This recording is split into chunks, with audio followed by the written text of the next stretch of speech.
Ele vai chegar atrasado de novo? Giovanni, escola.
Nós temos aqui o assunto nosso aqui com o doutor Diego, a gente chamou para aquela medida provisória que, de alguma maneira, o governo está estudando, a gente já tem conhecimento disso, mas ainda a gente não saiu a tal da medida provisória. Mas eu combinei com o Diego que nós temos bastante assunto da questão trabalhista, o Diego fazer aqui para a gente. Mas aqui nós estamos de volta todos os dias às 17 horas, a FENEP vai estar fazendo uma discussão, trazendo algumas informações vai começar bem mais pesado nas próximas semanas, e a gente terá um período muito longo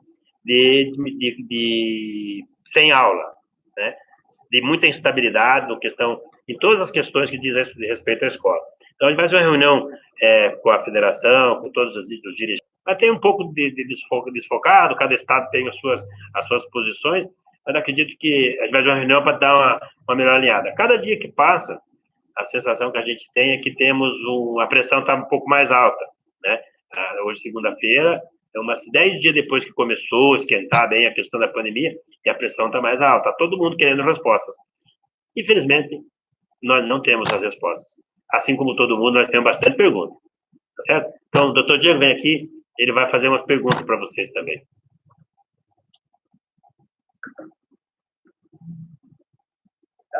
Deixei a bola quicando, agora vocês... Eu deixei a bola quicando para ele não falar que eu sou ruim, né? Eu olho para uma situação, aí ela é boa aqui, ela é ruim ali. Então, hoje eu queria retomar com vocês uma situação que eu comentei amor.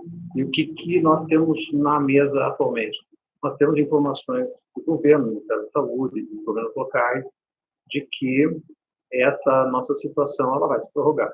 Então, a questão não é se eu quero prorrogar ou se é legal prorrogar, vai ou não vai prorrogar.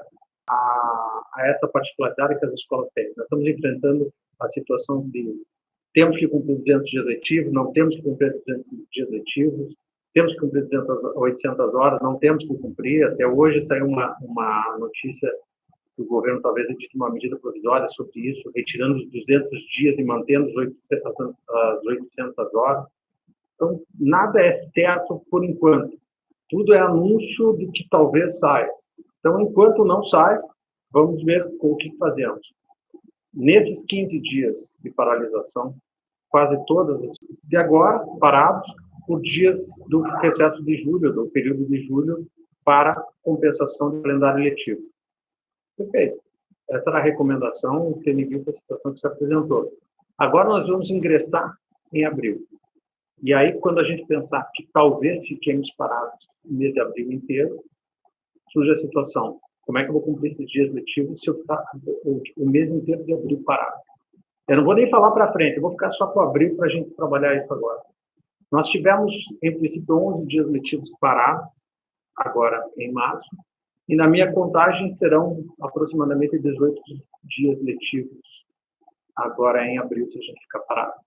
Qual seria a recomendação neste momento? Seria absolutamente necessário utilizar as férias escolares, vamos chamar assim, de dezembro e janeiro, nesse exato instante? Não. Assim, absolutamente necessário? Não. Mas já começa a ficar recomendável. Por quê? Porque nós tivemos 11 dias letivos em março, você compensa com 2 semanas de julho, mais um dia, e 21 sábados até o final do ano, no segundo semestre, para fazer a sobreposição de calendário. Então, eu poderia tranquilamente parar agora no ensino superior que utiliza. Mas quem não utilizou, eu só estou querendo mostrar de que já teria essa possibilidade de transposição, sem ainda utilizar o final do ano. E por que eu digo isso nesse instante? Porque quando você pensa em final do ano, você também tem que lembrar que tem férias dos professores, férias dos auxiliares, férias dos seus trabalhadores, que você tem que cumprir. A legislação atual não liberou ninguém de não dar férias aos empregados. Férias com período aquisitivo ainda não completo, inclusive conceder-se férias futuras do ano que vem. Então, nesse momento, é o que está aparecendo a toda hora na nossa consultoria, devo ou não devo dar férias para os meus empregados? Olha, dever você não deve nem deixa de dever. É interessante que se dê as férias agora? Eu diria que sim. Eu diria que sim, pelo horizonte que se apresenta para nós. Porque o que acontece? Se eu vou ter que dar essas férias lá no final do ano, de qualquer maneira, ou em janeiro, de qualquer maneira, tá? Em algum momento eu vou ter que fazer os trabalhadores pararem e considerar esses 30 dias como os dias de férias. Então, eu tinha dito no início que não valia a pena que fossem esses primeiros 15 dias de paralisação, mas agora já começa a ficar no início do ano que vem, tá? E você nesse instante, só estaria compensando os sábados letivos de calendário até dezembro. Se eventualmente nós ingressarmos em maio, tá? Você ainda teria essa possibilidade de recuo, ou melhor, transposição do mês inteiro de maio parado para esse universo de dias que nós teríamos ainda em dezembro e janeiro para ultrapassar e colocar para uma troca no segundo momento com dezembro e janeiro. Por que também eu estou alertando isso? Infelizmente, nesse momento, nós temos, eu não vou dizer qual é o predicado que me vem na cabeça, mas nós temos pessoas propondo redução de mensalidade, propondo redução, projeto de lei para reduzir mensalidade, e esquecendo exatamente disso, que nesse instante a maior parte das escolas, né, está trabalhando para cumprir os 200 dias letivos e as 800 horas mínimas. Então, não há sentido nenhum, como o próprio Ministério da Justiça emitiu uma nota nesse sentido, não há sentido nenhum em falar em redução ou em qualquer tipo de ajuste nos contratos educacionais. O que existe é um problema econômico da fonte pagadora. Eu concordo. É um problema econômico que nós temos várias medidas tentando resolver isso. Mas não adianta a gente apontar para o contrato educacional e dizer que ele é o problema. Não está sendo prestado serviço. Tudo que eu expliquei agora é para abril eu posso trocar com sábado. Se eu perder maio, eu ainda posso trabalhar dezembro e um pouco de janeiro. Então, há espaço mais que suficiente para que se cumpram os contratos, sem falar em AD, sem falar em trabalho dirigido à distância e sem mudar os 200 dias letivos. Tá? Se tudo isso ainda entrar, melhor ainda. Mas mesmo que não entre, nós temos esse espaço para cumprir os contratos. Então, isso era importante que a gente fixasse para acabar não, minimizar um pouco do debate que está sendo colocado aí fora. Eu queria aproveitar, então, esse tempo aqui que a FENEP está colocando, essa medida provisória nova do governo. O que acontece? Então, nós tínhamos, na primeira medida provisória, possibilidade de banco de horas, tá? E nós tínhamos home office, além dessa estruturação de férias flexibilizada. O que o governo percebeu agora e está tentando ajustar, mas parece que ainda não tem um consenso para bater o martelo e publicar a medida provisória. Ele está tentando achar uma possibilidade de dividir o prejuízo entre todas as partes, e a segunda parte da proposta seria o governo bancar uma parte do salário. O que está sendo discutido, e o que aparentemente é o que vai sair, é de que até os salários até 3.100, não me lembro exato o valor, mas algo em torno de R$3.100, seria possível suspender os contratos, a pessoa não trabalharia, o empregado pararia de trabalhar, ele não receberia dinheiro, em princípio, do empregador e receberia um benefício equivalente, não é um seguro-desemprego porque não foi mandado embora, mas seria o mesmo princípio. Durante esse período, que estão discutindo se é 2 ou 3 meses, ele receberia esse benefício do governo equivalente até uns R$3.100. Tá? E a segunda coisa que ele está falando é que será possível para os contratos dos hipersuficientes, que a CLT fala atualmente, que esses negociem diretamente essa redução salarial e esse benefício. Só tem uma pergunta, Diego, eu acho que o pessoal não faz, vocês vão fazer ainda, assim, como é que nós vamos repor as aulas, no caso de professores, se a gente suspender o contrato? Como é que vai ser feito isso depois? Porque uma coisa é você trocar dia, você fazer um planejamento, nós temos que, na educação básica, nós temos que entregar o contrato de 200 dias, ou temos que fazer alguma coisa à distância, ou não à distância, mas na residência, aquelas coisas de ensino domiciliar, né? Então, no caso, será para atender todo mundo, mas no caso da escola, a gente vai ter que analisar como é que vai fazer no caso das coisas. Sim. Como eu falei, na verdade, você tem que decidir como que você vai se comportar nesse momento, tá? Você tem um contrato e você tem que cumpri-lo.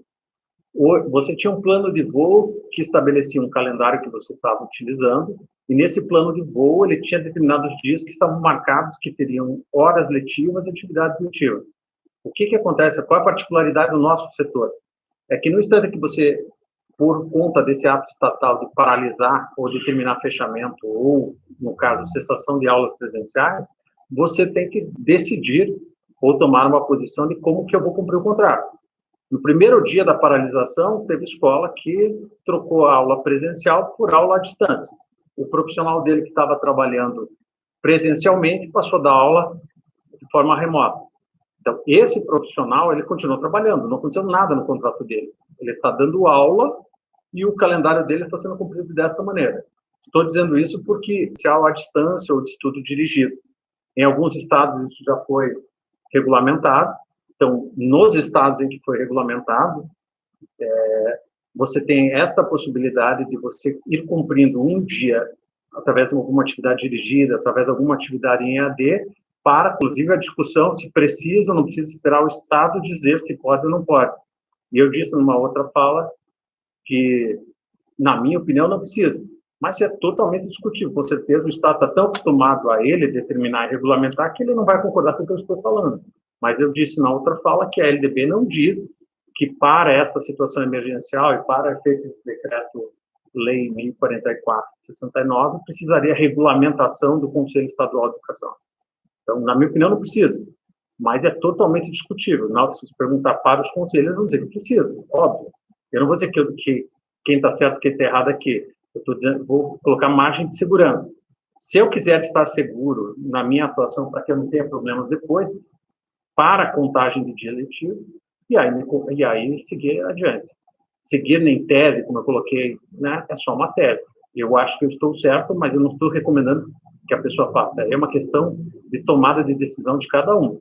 Eu sei, inclusive, que há escolas que estão tomando essa decisão nessa linha do que eu estou falando. Tá? Mas, então, os dias letivos têm que ser cumpridos. Essa seria uma alternativa. 2, eu não vou cumprir esses dias agora, não vou fazer EAD, não vou fazer estudo dirigido, então o que eu faço? Aí, o que eu estou dizendo é, na nossa área, o que acontece é substituição do dia. Tá? O dia de hoje que não está sendo trabalhado, você tem que pegar no seu calendário e dizer, bem, este dia, que seria um dia letivo, que seria um dia de aula, ele vai ser realizado no dia tal, certo? No sábado, que agora não sei, mas em setembro, no sábado tal. Amanhã, que não vai ter aula, esse dia letivo vai ser substituído no outro sábado qual? Eu estou sugerindo sábado, mas poderia ser outro. Então, estes foram parados desde o dia 20 de março. Agora, nesse segundo bloco, eu tenho que decidir o que eu faço com isso. E aí, por uma questão que eu expliquei antes, da questão das férias, porque eu tenho que cumprir duas obrigações ao mesmo tempo, eu tenho que decidir em que momento eu vou dar essas férias para os funcionários. Lá na frente eu não vou conseguir dar. Dezembro e janeiro dezembro desse ano e janeiro do ano que vem, muito dificilmente eu vou conseguir. Porque esse é o cenário, todo mundo está acompanhando. A gente tem um cenário que é assim, se aparecer um remédio até o final de abril, que a gente tem uma discussão entre nós aqui, né, uma discussão de semana ou 10 dias, a gente já está com um monte de dificuldade com a sociedade, com as famílias, com os professores, não, as pessoas nem tanto, mas a gente está com um monte de discussão jurídica, com um monte de deputado fazendo lei. Imagine daqui 20 dias, daqui 30 dias. Né? Agora, outra possibilidade é a gente voltar só em agosto, né? Que é uma possibilidade que o ministro da Saúde está falando já há muito tempo. E aí, nós vamos precisar tomar algumas decisões, e é isso que a gente vai fazer agora na quarta-feira, numa reunião nacional. Vamos tomar alguma decisão, sim, estratégica, para fazer algumas coisas, vamos tomar e vamos comunicar e vamos dizer quais são os passos. Porque, como o Diego disse, nós decidimos nas primeiras 2 semanas que a maioria dos estados determinou parar as aulas por 2 semanas, e Já tem estado dizendo que é por prazo determinado, já tem estado dizendo que prorrogou, já tem decisão judicial dizendo que é por prazo determinado. Tem um monte de coisa que aconteceu nesses 10 dias. Então, nós temos que fazer um plano do setor para a educação básica e temos que ter uma discussão para a educação superior, assim, que já tem uma posição do setor do ensino superior. Então, na quarta-feira, nós vamos fazer uma reunião, e daí, assim, na próxima live, nós vamos trazer uma linha, nós vamos divulgar isso para a sociedade, e vamos trazer uma linha do setor, para a educação básica, e para como é que nós vamos. Uma coisa é certa, gente, depois que passar essa pandemia, existirá vida. Precisaremos de escola, nós precisaremos de professores. Então, nós precisamos ter essa maturidade de lidar com os problemas com sabedoria e com saúde mental. Tá? Então, eu queria alinhar isso, porque, assim, ó, essa semana, como eu disse, a pressão está aumentando bastante, mas nós vamos ter que tomar uma atitude para que a gente possa melhorar. O Diego vai ter que responder as perguntas e daqui a pouco acabou, né? Vai ficar a tarde toda aqui, até amanhã. Tá bom. Bem, tem uma pergunta aqui. Um projeto de lei aprovado pelo Estado terá validade ou somente o governo federal poderá sancionar a lei de desconto de 30%? Tá? Se eu falei na semana passada, vejam, isso aqui, a questão de mexer ou discutir o contrato educacional já é uma coisa absolutamente antiga. Os estados já tentaram fazer coisas como essa, né? Digamos, na década de 90, várias vezes. Então, respondendo essa pergunta, a competência, eu já tinha respondido da União, e isso, para quem quiser pesquisar no site do STF, a DIN 319, me lembro agora se é de 90 e pouquinho, mas a decisão dessa DIN disse não compete aos estados legislar sobre o contrato educacional. Então, os estados membros que estão tentando legislar nisso estão fazendo populismo. Alguém está fazendo populismo, porque não há competência, e o STF já disse isso nessa decisão da DIN 319. Pelo que eu sei, o Rio de Janeiro está fazendo isso, até onde eu sei, parece que é o Amazonas e Minas Gerais. Então, todos esses que estão fazendo isso estão criando uma falsa expectativa para toda a população de que talvez resolva os seus problemas, quando, na verdade, o Supremo já disse que eles não têm competência para fazer isso. Tá? Seria até discutível se isso poderia ser alterado por lei federal, tá? Mas aí seria uma outra discussão. Mas auxiliares em sala que não participam da aula à distância, como é que ficam? Banco de horas? Sim, seria, ou férias. Tá? A MP 927. Se eu não quisesse ir ao extremo, que eu poderia fazer banco de horas nesse primeiro momento, férias agora, e se teremos outras ferramentas. Poderíamos reduzir contrato e reduzir carga horária, e o resto colocar em banco de horas, ou suspender o contrato e os auxiliares. Aí teria que ver. Provavelmente a disposição da medida provisória vai ser de que o empregador poderá complementar. Não que deverá complementar, mas que poderá complementar. Precisamos aguardar a aprovação da MP 927 de 2020 para tomar as atitudes? Não, não é necessário. A medida provisória ela tem vigência imediata e enquanto ela estiver vigente, todos os atos praticados na sua vigência têm validade. Tá?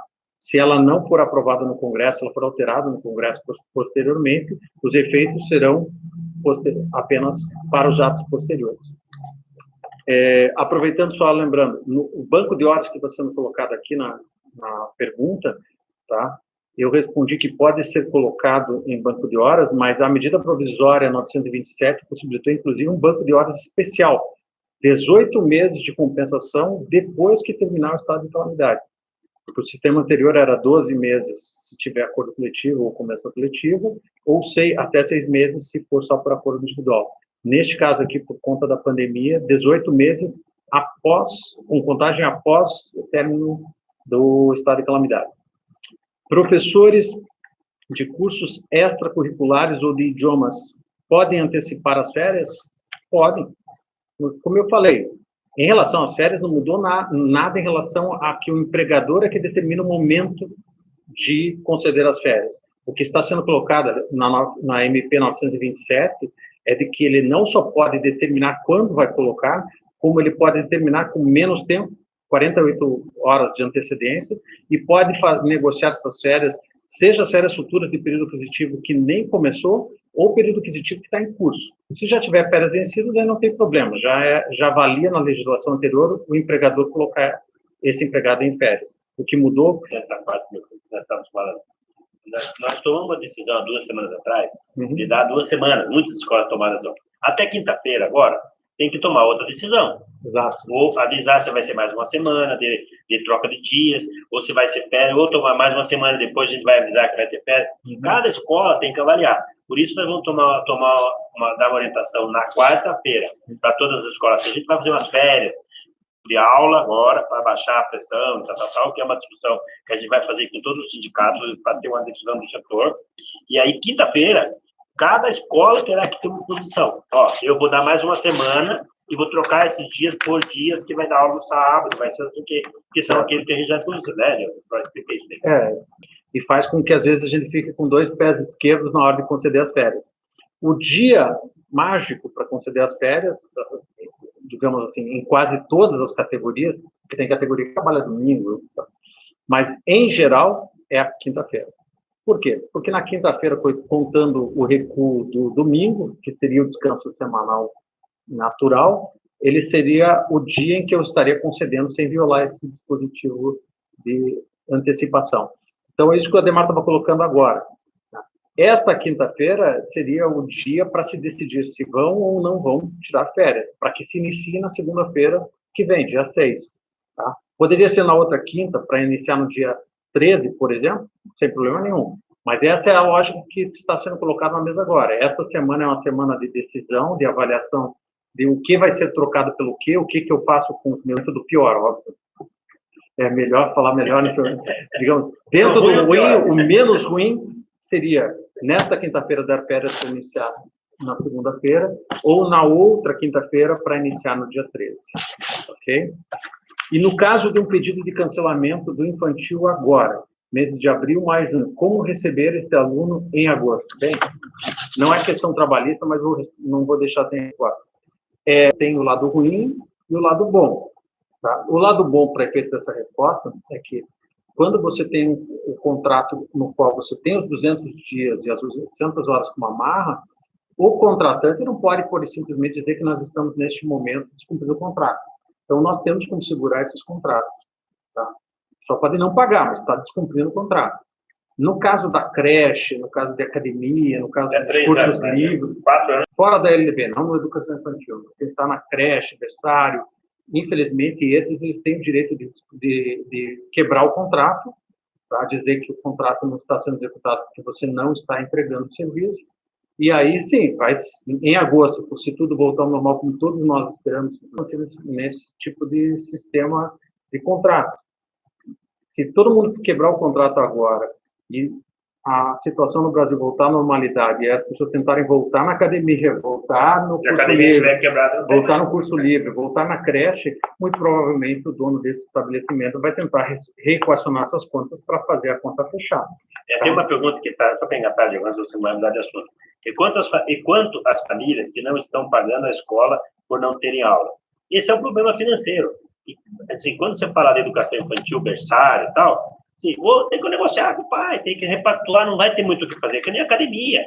Não adianta achar que vai ter que repactuar. Agora, quando a gente pode dar, mas a escola não pode ficar sem estudar. Então, a conversa com os pais é, se ele não puder pagar, paga depois, vamos negociar. Isso acho que todo mundo tem que fazer. Porque a questão financeira agora não é um problema. Inclusive, isso, só para adiantar aqui, amanhã, nós teremos aqui o doutor Esmanhoto, poderia ser o doutor, mas para variar um pouco as caras aqui, nós vamos ter um cara, as empresas de comércio, de serviço, as empresas dos autônomos, as transportadoras, como é que as empresas vão sobreviver ao vírus? Amanhã o doutor Esmanhoto vai trazer uma série de ideias, uma série de discussões que está tendo, por quê? Gente, o mundo vai mudar muito, não só o Brasil. As empresas muito pequenas, vai ter problemas. Os aluguéis, como é que vai fazer? Tudo isso vai ter que ser conversado, vai ser pactuado algumas coisas, não vai ter que fazer. Então, no que diz respeito ao não pagamento da escola, a gente vai ter aqueles que nunca pagaram mesmo, que não pagaram porque que deixaram para pagar no final do ano, eles vão ter mais uma justificativa. Nós vamos ter as pessoas que nunca deixaram atrasar e vão ter que deixar porque não conseguem pagar, vão ter que escolher pagar a escola ou comer. E nós vamos ter um monte de gente assim. O que a escola tem que fazer? Ela tem que sobreviver, na minha opinião. Ela tem que sobreviver até passar essa onda, como eu disse. E isso é importante. Pode? Acho que o Geo pode até não pode concordar com isso, porque está acompanhando um monte de outros setores. Né? Aqui na tela uma pergunta bem interessante, que está acontecendo nos setores que já deram férias. Como é que fica a situação se eu der férias, mágico, e a pandemia acaba e volta tudo ao normal no meio do caminho? Tá? Nesse caso específico, como tudo que a gente está falando aqui é novidade, o que eu recomendaria, porque não é nem certo nem errado, o que eu recomendaria, é bem sustentável, é que no comunicado de férias que é 927, e que caso, né, seja sobrestado o estado de calamidade pública e o poder público autoria, eles acham disso, é absurdo, isso aí prejudica, tudo é opinião dependendo de quem está sendo prejudicado, mas me parece absolutamente razoável das férias, a pandemia cessou o óbito que existe em relação a continuar com as aulas, comunique seus trabalhadores para que se reapresentem e depois se ajustam as férias com eles, o saldo de férias que ficar faltando. Tomara que aconteça isso.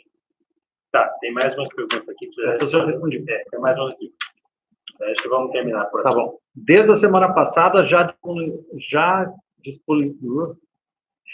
disponibilizamos aulas online por plataforma, material didático e encaminhamento de DVDs, trabalhos fornecidos pelos professores. Entendo que eu poderia considerar dentro dos 200 dias.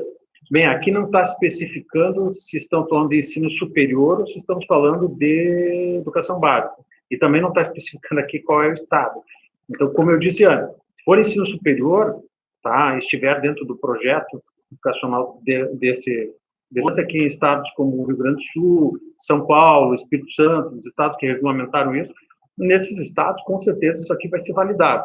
Tá? Naturalmente, tudo isso aqui, quando eu digo validado, é porque todas as regulamentações que eu vi até agora dos conselhos partem do pressuposto que faça parte do projeto pedagógico, essas atividades, que você as documente, e assim que seja possível, depois da pandemia, você as submeta ao conselho respectivo, aos órgãos respectivos, para que eles validem. Então, vão ser validados. Tá? Então, não é qualquer coisa que vai ser validada, você tem que tomar esse cuidado. Nos que não foram regulamentados, seu conselho vai haver briga. Mas e se colocarmos todos de férias, tá. Como lidar com a questão de pais solicitarem transferência dos alunos? Bem, eu acho que a resposta certa aqui seria diálogo, primeiro. Converse. Está todo mundo nervoso, está todo mundo até desesperado, em certa medida, para resolver um problema que não dá para resolver rápido. Então, tem que conversar bastante. Agora, se a pergunta é, depois de conversar, depois de discutir, depois de fazer tudo, se o pai solicitar uma transferência, bem, você vai ter que dar a transferência. É o direito do pai solicitar a transferência. vai ser uma coisa delicada para onde que ele vai transferir. Porque realmente ele está pegando uma transferência e não estará transferindo o aluno. E tem uma lei que obriga a escola a fazer uma declaração de vaga numa outra escola, porque não dá para transferir de qualquer jeito. Exatamente. Então, esse é um argumento, inclusive, para as pessoas que, olha, é nada de criança ficar sem estudar. Sim, né? se for um menor. Tudo menor, se né? for menor. Sim, que é na escola básica, estou falando. Importante o quanto antes uma informação de datas para termos tempo de organização. Veja, a decisão sobre férias não é nem do sindicato, nem da FENEP, nem do governo, nem dos conselhos ou da Secretaria de Educação, na área, não ter dado essas férias para os trabalhadores agora, e lá no final do ano você ficou sem ter feito essa compensação. Você vai ficar com férias, pode ser que chegue ali na frente e você tenha um empregado com férias vencidas e tenha que pagar em dobro. Então, esse é o motivo de você utilizar esses dias. Nós temos, do ponto de vista do setor, a ideia nossa é darmos uma orientação para o setor todo do ensino fundamental, da educação básica. E do ensino superior já tem uma linha sendo trabalhada e ela não é diferente. Só me pergunto, tem gente colocando aqui na plataforma do YouTube que está travando, da outra plataforma, então quando vai entrando mais gente, às vezes trava a transmissão sem trava, está na outra plataforma. Nós vamos disponibilizar também depois no YouTube, no canal da FENEP. O setor tem uma posição nacional, alguns sindicatos, alguns estados já definiram. São Paulo, por exemplo, já deu férias a partir de 1º de abril. Parece que no mesmo dia, a gente tem como setor defender aquilo que a gente sempre defendeu. A escola particular vai entregar para a sociedade a escola do primeiro mundo, que a gente sempre sindicato, que ele participa do colégio de advogado. Agora é hora de nós termos uma orientação nacional e de termos as discussões nacionais sendo discutidas nas suas especificidades locais. Agora é hora. Muito mais do que... Sempre foi a hora, né? Agora é mais do que nunca. Né? Tem uma pergunta aqui sobre, como eu falei das férias e das datas, perguntando se já tem um decreto ou se tem alguma previsão de retorno das aulas ou até quando vão ficar parados. Nossa, eu queria ter essa resposta, juro. Eu ia pegar as datas ali e jogar na Mega. Não tem. A gente volta na metade de maio. Então, eu não quero fazer a apologia a nada aqui. Eu estou sendo realista em relação à análise do que está sendo dito, que está sendo colocado na mesa. Se amanhã vai abrir, vai fechar, bem, são decisões que não cabem a nós. Mas o que está na mesa, o que tudo indica é que esse mês de abril nós ainda vamos ficar parados. E por isso nós estamos falando de datas de férias. Tem uma pergunta aqui que a gente já falou, gente, aqui, questão do desconto, se for aprovado no Estado. A gente poderá conceder, assim, nós não vamos conceder desconto porque um deputado estadual resolveu fazer uma lei estadual e não tem capacidade, competência para legislar sem preço de nada. Entende? E assim, a mesma coisa no Congresso, é a mesma coisa que ele tabelar, as coisas não é possível, nós tem que brigar contra isso. Agora, temos instituições que estão dando desconto de 30%. Então, pronto, cada escola, cada instituição faz o que quiser. O Cinep, a FENEP, hoje o jurídico não pode fazer nada. Agora, não é possível que um deputado da Assembleia Legislativa aprove uma lei e vale para definir preço. Como é que faz isso? Então, o senhor Gil pode falar isso, essa pergunta não tem cabimento, não tem que dar desconto. A gente não vai dar esse desconto, vai brigar até a morte contra isso. Deixa eu aproveitar para a gente já ir finalizando. Tem mais um monte de perguntas e realmente a gente vai ir tentando dia a dia responder tudo. Amanhã vem o Manhota aí responder mais um pouco para mudar a cara. Né? Quarta-feira eu vou estar aqui para falar das questões tributárias. Tem várias coisas interessantes, né? Mas não adianta ficar soltando tudo ao mesmo tempo que não é. Já tem uma poluição de informações rodando na internet, no WhatsApp, então nós estamos tentando digerir isso para passar para vocês, mas aqui tem uma pergunta que é extremamente interessante e que eu respondo novamente, que já está aqui no Paraná, é o governador, não é o secretário da Educação. Não estou querendo dizer nada contra o Renato aqui no Paraná. Estou dizendo que não é da atribuição dele para áreas de escolas. As escolas privadas. As escolas privadas, no caso, por uma questão de saúde pública. É uma atribuição do governador. Nos municípios, é uma atribuição do prefeito. No âmbito federal, é uma atribuição do presidente da República. Então, o que acontece? Essa situação já foi discutida no Supremo Tribunal Federal, que é uma medida provisória, tentou tentou discutir que só o governo federal, julgando a medida provisória 926, disse que não, a competência é concorrente. Então, a pergunta é aqui, até quando nós ficamos parados? Depende do governo, repita, no Paraná, os outros estados têm que olhar, mas no Paraná, as aulas presenciais estão proibidas, não o resto das atividades educacionais. Então, o governador, provavelmente, ao longo dessa semana, vai ter que decidir se ele vai prorrogar essa paralisação aqui no estado do Paraná. Nos outros estados, cada governador vai ter que decidir isso. Alguns já prorrogaram até o final de abril, mas essa é uma decisão estadual. No âmbito do município, cada prefeito também pode decidir. Pode decidir não na escola, ele decide em relação às atividades. Então, aqui em Curitiba, o prefeito de Curitiba está fechando a atividade educacional, está fechando o estabelecimento ou certas modalidades de atendimento. Então, nós temos aqui no Paraná que aguardar o decreto do governador, tá? Ou em Curitiba, o decreto do prefeito, e em cada estado e município tem que aguardar isso também. Muito bem, gente. A gente já passou muito da hora. O advogado da educação participa do Colégio de Advogados, é um cara aqui do Paraná. Eu estou aproveitando que eu também estou daqui, estou pegando o pessoal de perto. E, pessoal, a gente vamos mudar aí a partir de amanhã, depois, para fazer via Instagram, o nosso live. E a gente pode pegar uma outra pessoa de São Paulo para fazer parte junto, em que pese que a nossa internet está dando umas falhadas, então está um pouco complicado isso aí. Mas nós estaremos aqui todos os dias, às 17 horas, trazendo um assunto, uma discussão. O Diego volta na quarta, a intenção nossa é trabalhar a questão tributária. Mas tem assim, a gente pode caminhar para lá, o Diego tem estudado muito isso, é um dos grandes tributaristas do Brasil. E a gente vem na quarta-feira. Assim que sair essa medida provisória que está sendo falada, a gente vai ter que trabalhar esse assunto, vamos orientar os sindicatos para que orientem as escolas, a questão da medida provisória ter suspende o contrário, cabe logo essa conversa. Tá bem? Obrigado a todos aí, até amanhã. Obrigado, um abraço.